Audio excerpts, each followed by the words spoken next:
بسم الله الرحمن الرحيم. السلام عليكم ورحمة الله وبركاته. نحمده ونصلي على رسوله الكريم. أما بعد. எல்லா புகழும் அல்லாஹ் ஒருவன் மீது நிலவட்டுமாக. நபிகள் நாயகம் ஸல்லல்லாஹு அலைஹி வஸல்லம் மீதும் அவர்களின் தோழர்கள் மீதும் நாதாக்கள் நல்லவர்கள் அனைவரின் மீதும் குறிப்பாக இங்கு வந்திருக்கும் நம் அனைவரின் மீதும் அல்லாஹ்வின் அன்பும் அருளும் நின்று நிலவட்டுமாக. அன்பிற்கினியவர்களே, நபி ஸல்லல்லாஹு அலைஹி வஸல்லம் கூறினார்கள், ஒரு அடியானின் குறையை மற்றொரு அடியான் மறைத்தால் அவனது குறையை அல்லாஹ் மறுமை நாளில் மறைக்கிறான். அருமையானவர்களே, கொஞ்சம் யோசிச்சு பாருங்க. இன்னைக்கு நமக்கு நேரம் போகலன்னா நாம செய்யும் முதல் காரியம் போனிலோ அல்லது நேரிலோ நம்ம அடுத்தவங்க கதையெல்லாம் மணிக்கணக்குல பேசுறோம்.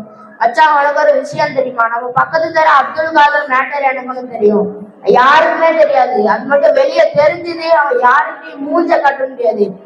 வாங்கிட்ட மட்டும் சொல்றேன் சரியா என்ற அடுத்தவர்களின் குறையை மறைக்காமல் ஊருக்கே பகிரங்கப்படுத்த நமது நிலை நாளை என்னவாகும் என்று யோசிச்சு பாருங்க.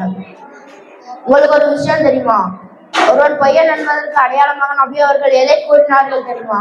நபி ஸல்லல்லாஹு அலைஹி வஸல்லம் கூறினார்கள், ஒரு அடியான் தன் காதில் கேட்டதெல்லாம் பிறரிடம் போய் சொல்வது என்பது அவனோட பொய்யன் என்பதற்கு அடையாளமாக கூறினார்கள்.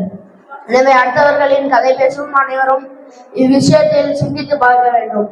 சிந்திப்போம், செயல்படுவோம். அல்லாஹ் அருள் புரிவானாக. ஆமீன். அஸ்ஸலாமு அலைக்கும் வரஹ்மத்துல்லாஹி வபரகாத்துஹு.